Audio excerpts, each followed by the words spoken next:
They say everything has a beginning. Every tree once was a seed. Every star was born in fire. Every story starts with the first word. But what if that's not always true? What if the one who started it all never started at all? It challenges everything we think we know. Your mind reaches for timelines, causes, moments of birth. But before the universe began expanding, before gravity ever pulled on light, before time took its first breath, God already was. Not becoming, not emerging, simply being. And if that's true, then the question, who created God, isn't just difficult. It's the wrong question entirely. Why does that matter? Because everything in your life, your purpose, your pain, your worth, is tied to this truth. If God is eternal, if he's the uncaused cause, if he was never created, then nothing in your story is an accident. In this video, we're not just unpacking theology, we're diving into a reality that could rewrite how you see the world and how you see yourself. We'll explore what the Bible whispers, what science can't explain, what philosophy circles around, and what your soul may have sensed since childhood, that there is something more, and he's always been reaching toward you. You'll discover how God created time but lives beyond it, how love existed before life, how redemption was planned before sin, and how your name was known before the stars had names. If you've ever found yourself lying awake wondering why you're here, or where God was in the moment it all fell apart, this is your invitation to step outside of time and glimpse eternity. If this already stirs something in your heart, type 777 in the comments. It's not just a number, it's your way of saying, I want to remember who I am and who made me. Let's begin this sacred story, not from the beginning, but from before the beginning. God beyond time. What does that even mean? Imagine standing in a world with no clocks, no sunsets, no aging, no memory of a past or expectation of a future, just a constant, overwhelming now. In this place there is no waiting, no rushing, no beginning or ending, only presence. This is not fantasy. This is the reality of the eternal God, the one who exists outside of time, the origin of all creation yet bound to no timeline. He is not old. He is not young, he is simply, I am. We humans live in a cage of minutes and months. We celebrate birthdays, count down to events, mourn what is gone, and worry about what's next. But God, he carved time like a riverbed and poured the universe into it. He created the past, present, and future, like an artist paints color on an empty canvas. And he stands above it, not controlled by its flow. Albert Einstein once revealed a truth that science still wrestles with. Time is not absolute. It bends with gravity. It stretches with speed. It is part of the created universe. If time can be bent, measured, and even slowed, then it was made. And if it was made, someone had to make it. That someone is God, and if he made time, he doesn't live inside of it. He doesn't age or progress or anticipate. He sees all moments at once with perfect clarity. He is the eternal now. This isn't just theoretical. It touches the deepest fears in your soul. You worry because you can't see what's ahead. You feel shame because you can't erase what's behind. But God, the eternal creator, already exists in your tomorrow and has never left your yesterday. While you panic over outcomes, he holds the whole story like a finished book. He is already in your future, working out what you haven't yet imagined. Imagine being a character in a novel. You live one page at a time, unaware of what comes next. But the author? He sees the whole plot from beginning to end, even before the first word is written. That's how God holds your life. He is not reacting. He is weaving. He is not guessing. He is guiding. This truth can free you. You don't have to chase your future. You can trust the one who already lives in it. You don't have to be crushed by your past, because he saw it, and he still chose to love you. When you feel stuck in time, remember this. Your Creator stands outside the clock, and he holds you inside his grace. A moment of personal reflection. I remember sitting in my car one night feeling completely lost, worried about decisions that felt too big and moments that felt too late. And suddenly, I remembered, God is not pacing the floor of heaven wondering what I'll choose. He already knows. He already redeems. He is not in a hurry, and he is not behind. He simply is. Comment, he is my now, if this truth reminds you to rest today. Let this be a declaration that you are no longer ruled by fear of what's next. You are anchored in the one who sees it all and loves you still. But even with this understanding, another question rises like a tide in the mind. If time has a beginning and God stands before it, then where did God come from? If he was not created, how can he be? Is it possible to truly grasp a being with no beginning? This question has echoed in every age, whispered by both believers and skeptics. And it takes us deeper still into a truth that bends the human mind and expands the human heart. The uncreated creator. Can logic support that? The first thing we are taught in life is cause and effect. Fire burns, gravity pulls, every baby has parents, every house has a builder. So when we say God has no origin, something in us resists. We ask, but who made him? It's an honest question. But it might be like asking what's north of the North Pole, or what color is the number 7. Some questions collapse under their own assumptions, because God is not one cause among many. He is the source of all causes. Philosophers call him the uncaused cause, the one who set everything in motion but was not set in motion himself. If everything must be caused, and every cause leads to something else, then we face an infinite chain. But an infinite regress gives us no explanation, only delay. Somewhere, something must be the first, the foundation, the uncaused reality from which everything else flows. Thomas Aquinas put it simply, nothing can cause itself. Every effect must have a cause, and yet that chain cannot stretch backward forever. It must rest on something that was always there. Not something that became, but something that simply is. That is what we call God. It's tempting to think of him as the biggest thing in existence. But that would still make him part of existence. God is not in reality. He is reality's source, not contained by matter, not measured by dimensions, not explained by formulas. He is the reason anything can exist at all. This isn't a mystical escape from reason, it is the deepest logic, because the only alternative is to believe that something came from nothing, that the laws of physics wrote themselves, that the universe had no origin, and yet every part of your being screams otherwise. Deep down we know, beginnings come from something greater. Have you ever stood in front of a mountain range and felt awe? Or watched a child be born and felt wonder? That's not an illusion. That's your soul reacting to a reality deeper than data. That's the eternity in your heart, recognizing the signature of the uncreated creator. When Moses asked God for his name, he didn't answer with a title. He said, I am. Not I was, not I will be, just I am. The name that needs no explanation, because it is the explanation.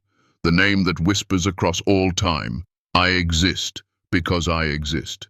And this is not pride. It is power, the kind of power that births galaxies and yet bends to hear your prayers. This is not just about theology. It's about trust. If God were created, he could fail. If he had a beginning, he could have an end. But because he is eternal, self-existent, and unchanging, your faith is not fragile. It is anchored in the only thing truly unshakable. One evening I stared at the stars and asked, how can I know you're real? And a quiet truth rose in my chest. because everything else came from something, but nothing else could explain me. That moment didn't remove every question, but it gave my soul a place to rest. Comment: He is the first and the last. If your heart finds strength in knowing your faith rests on more than tradition, it rests on eternal truth. And now, having seen that God is outside time and that he is not caused by anything greater, another question gently stirs within us. If God was complete before anything existed, then why did he create at all? Was he lonely? Was he lacking? Or was there something already happening in the depths of eternity that made creation not a necessity, but a gift? Let's go there next. Trinity, before creation. Was God lonely? Before the foundation of the world, before angels took flight or atoms hummed into being, there was already movement, already joy, already love. God was not silent. He was not empty. He was not alone. Because from eternity past, he existed in Trinity, Father, Son, and Holy Spirit, perfectly united, completely fulfilled, eternally in love. This is not just doctrine. It is the heartbeat of reality. We often imagine God alone in a dark abyss before creation, a solitary figure needing something more. But that picture is far from true. God did not create because he lacked company. He created because love, by its very nature, longs to share itself. The eternal God, the uncreated origin, did not need the universe to feel complete. He was already full, bursting with light, beauty, relationship. And it was out of that divine overflow that creation came to be. In John 17:24, Jesus says something that opens a window into eternity. Father, you loved me before the foundation of the world. This is not poetry, it is history. Before "let there be light," there was already love. The Father delighting in the Son, the Spirit glorifying the Father. A holy harmony echoing through the timeless. Creation, then, was not the beginning of relationship. It was the extension of it. Think of a family that sings together, not because they have to, but because joy overflows, or an artist who paints not out of obligation, but out of a fullness that cannot stay silent.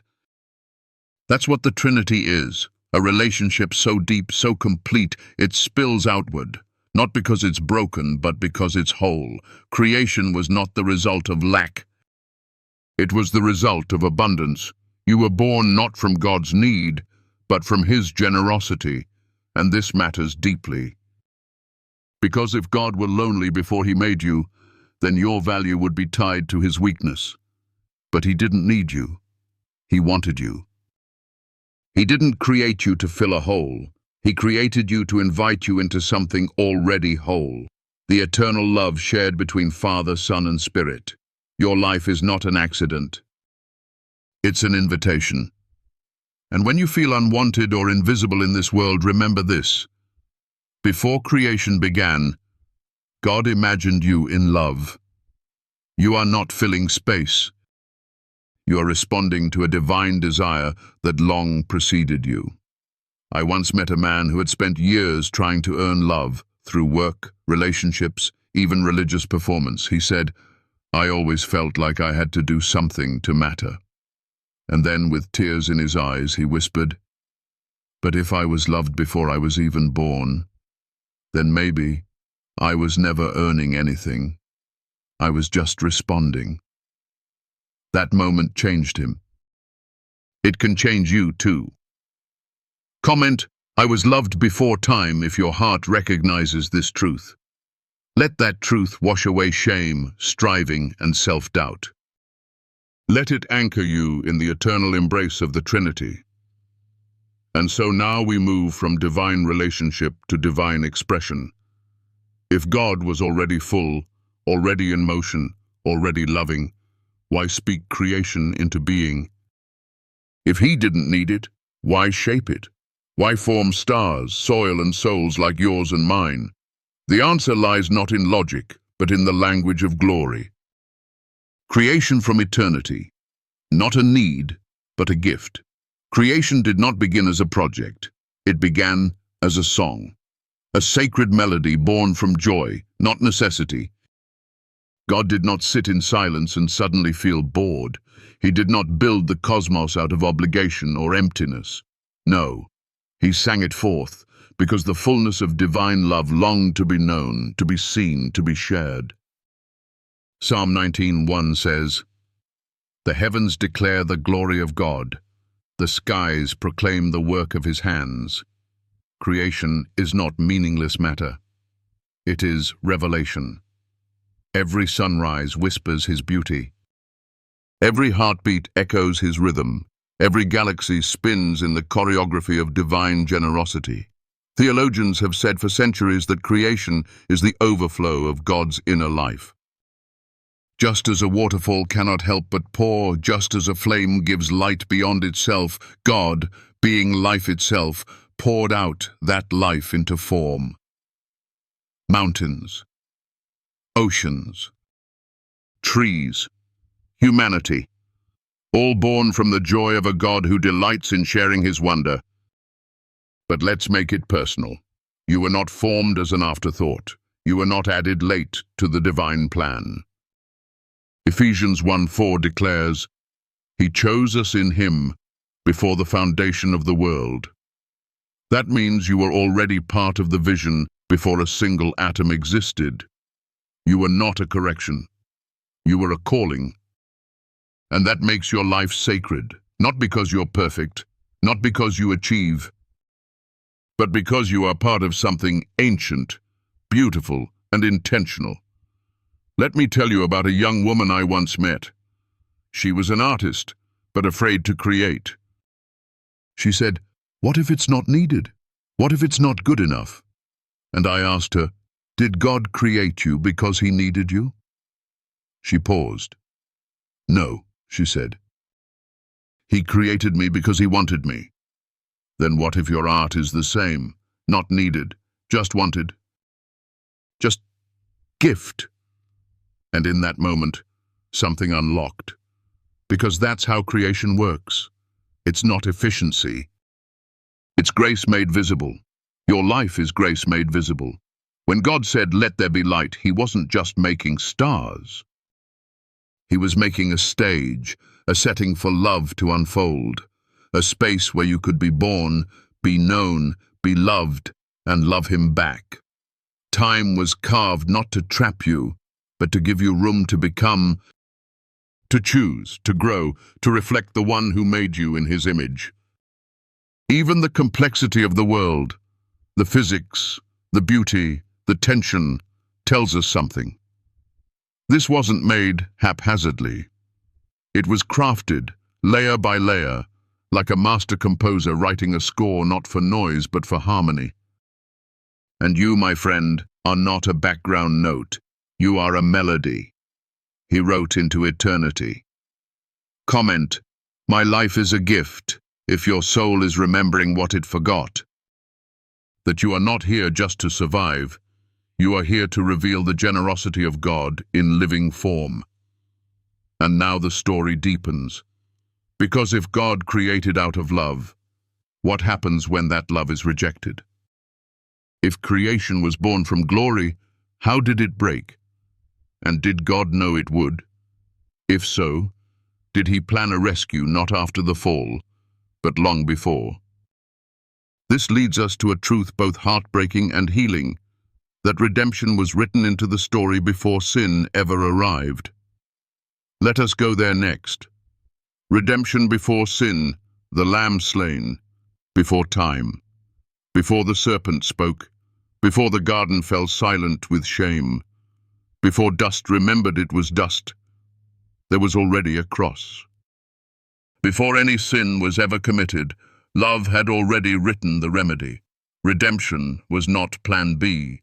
It was part of the original design, woven into the fabric of eternity by a God who knew all and still chose to create. Revelation 13:8 speaks of the Lamb who was slain from the foundation of the world. This is not metaphor. It is mystery. Before time began, before Adam breathed, before betrayal was born, the Son had already said yes. He agreed to carry what we would drop. He agreed to bleed where we would break. The cross didn't surprise heaven. It was always in view. And this shifts everything. God did not create you and then panic when you failed. He wasn't startled by your wounds, your wanderings, or your weariness. He saw it all, and still, He formed you. Still, He placed you in this world, not with shame, but with purpose. The eternal God, who stands outside of time, had already written mercy into your story before your story ever stumbled. Think of a parent preparing a nursery, knowing the child to come will one day rebel. And still they paint the walls. Still they buy the blankets. Because love doesn't wait for guarantees. It gives, knowing it might be rejected. That is the kind of love that held the hammer and nails before wood ever formed into a tree. That is the love that formed the world. A love stronger than sin, deeper than regret, older than pain. One day I met a woman who said, "I think I ruined what God had planned for me." Her voice trembled with guilt. But I asked her, "Did He not know who you were when He made you?" Her tears turned into silence, and in that silence truth settled. You cannot ruin what grace already redeemed. You can run, but you cannot outrun a love that began before time. Comment, redemption was always the plan. If your soul finds peace in knowing your flaws never surprised God, let it be your confession of faith that even before your fall, your forgiveness was secure. But this love, this redemption, stands in contrast to other worldviews that try to explain creation. Many have tried to rewrite the origin story of God Himself, offering theories that remove personality, that reduce the divine to energy, to intelligence, to something that evolves or appears. Let's examine those stories and why they ultimately leave us hollow. Alternative theories, and why they fall short. Across time, philosophers, scientists, and seekers have tried to answer a question too big for the human mind: where did God come from? When faced with the bold claim that God is eternal and uncreated, many push back. So they invent other explanations. They say, maybe God is the universe itself. Or perhaps He's an energy force, or a collective consciousness. Some even suggest He's an advanced being from another realm, mistaken as divine. But every one of these theories has the same fatal flaw. They all make God into something within creation, not above it. If God is just the universe, then the universe cannot love. It cannot choose, it cannot speak your name or hear your prayers. If God is merely energy, then He is impersonal, powerful perhaps, but not relational. And if He is an alien intelligence, then He too must have a creator. Because intelligence has structure, and structure requires origin. Even the idea of an endless chain of gods, each creating the next, leaves us spiraling with no beginning, no anchor, no foundation. Logic collapses when it tries to climb an infinite staircase with no first step. As Thomas Aquinas once said, there must be a first mover, unmoved, a cause that is not caused, a being who is not becoming. A God who simply is, and only the God of Scripture fits that description. He is not part of time. He made time. He is not a product of matter. He formed it. He does not evolve. He is already complete. From Genesis to Revelation, He is revealed not as concept, but as character. Not as a force, but as a father. Not just as creator, but as lover, savior, and king. The heart knows what logic sometimes forgets, that you were not formed by accident or abstract force. You were spoken into being by someone who longs to be known. You were not shaped by vibrations in space, but by hands that held eternity. Comment: God is not a theory if your soul agrees. Let it be a banner over your doubt, a reminder that your faith is not built on fairy tales but on the firm foundation of eternal truth. And that brings us to the most intimate mystery of all. If God has no origin, and if he formed the universe not from need but from overflowing love, then why, of all creation, did he choose to make you? What does it mean that the God who breathed galaxies also knew your name before he said, "Let there be"? It means more than you think. Let's uncover it now. The God who knows your name. Before you ever cried, before you ever hoped, before you were even formed in the womb, your name was already known in heaven.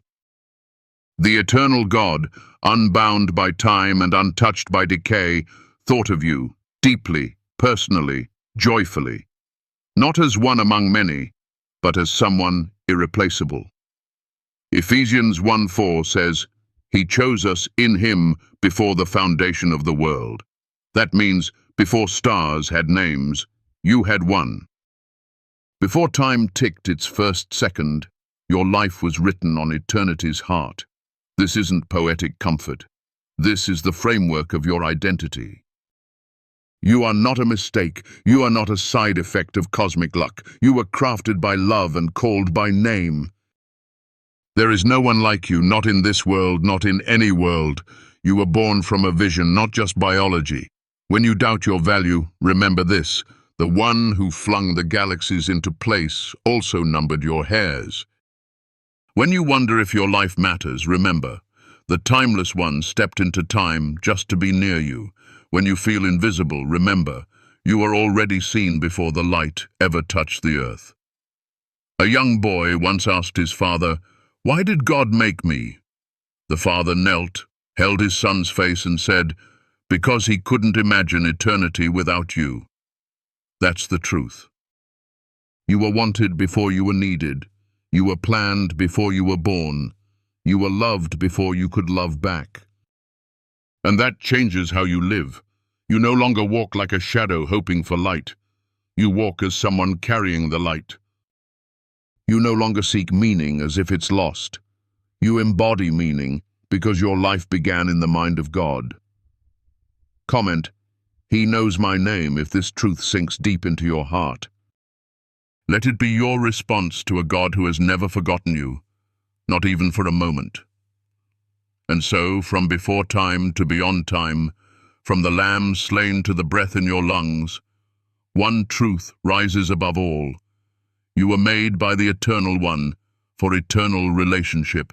Everything in your story, every pain, every joy, every question, is safe in his hands. The one with no beginning already holds your end, and that, dear soul, is where peace begins. Long before you ever asked who you are, long before you wondered why you exist, before fear touched your chest or shame whispered lies to your soul, God already saw you. He didn't wait until you were formed to choose you. He didn't wait until you believed to love you. He didn't wait until you understood to hold you. Because his love, like himself, has no beginning. It simply is. The more we try to wrap our minds around the origin of God, the more we find ourselves undone, not by confusion, but by awe. We search for timelines, but he lives outside of time. We ask where he came from, but he is the place from which all things come. We reach for a cause, but he is the uncaused cause, the first flame, the eternal light in whom all things live and move and have their being. And somehow, in all his vastness and holiness and power, he chose to make you part of his story. You are not an echo. You are not an extra. You are not here by mistake. You are the handcrafted expression of a God who has always been. Every breath you take is part of a divine rhythm that began before time and will outlast stars. Every longing in you for purpose, connection, love, that is eternity knocking on the door of your soul, reminding you where you came from. He wasn't created. He doesn't evolve. He does not fade. And yet he is closer than your next breath. He walks with you through the valley, rejoices with you on the mountain, and whispers to your heart even in the silence. The one who lit the stars into being is not distant. He is present. The one who never began is not beyond your reach. He is your refuge. So don't let this truth stop in your mind. Let it sink into your bones. Let it reach the part of you that still wonders if you're enough. Let it answer the lie that says you have to earn love. You don't. You were loved before creation. You were remembered before you were born. You were written into the heart of the timeless one, and no darkness can erase what eternity has declared. If this video spoke to your soul, if something ancient inside you felt seen or stirred or healed, don't let that moment pass. Comment Eternal One below. If you believe that the God with no beginning already holds your tomorrow, let your voice join the chorus of those who remember where they came from. And if this message lit a small fire in your spirit, if it helped you breathe a little deeper or stand a little taller, I invite you to carry that light forward. Like this video, subscribe to the channel, and share it with someone who may have forgotten that their life is part of a story much bigger than pain, confusion, or time. And if your heart feels moved to support this mission, not out of duty but from love, then know that even the smallest act of kindness helps this light reach further. Your encouragement, your presence, your belief, it all matters more than you know. Thank you deeply for spending these moments with me. May you walk today, not as someone wandering, but as someone who belongs, because you were made by the Eternal One, and He is not done writing your story.